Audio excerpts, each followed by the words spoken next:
halimbawa ko ay yung budget ng Office of the Vice President.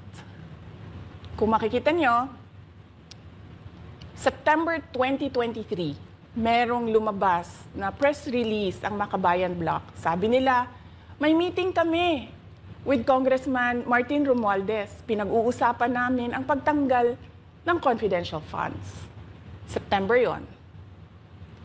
Pagkatapos noon, nagkwento sa akin ang isang congressman. Sabi niya, lumapit daw sa kanya si Congressman Ko at sinabihan siya na tatanggalin namin ang confidential funds ni Inday Sara. Hindi ba siya magagalit? Ang sagot naman sa kanya nung kaibigan ko na congressman, alam mo, si Inday Sara, walang pakialam sa pera yan. Magtatrabaho yan kahit anong budget. Alam niya yan. Dahil alam din niya, limitado ang pera ng gobyerno. Kaya magtatrabaho yan. Trabaho lang ang gusto niyan. Sinabihan siya. Inulit pa niya yung tanong.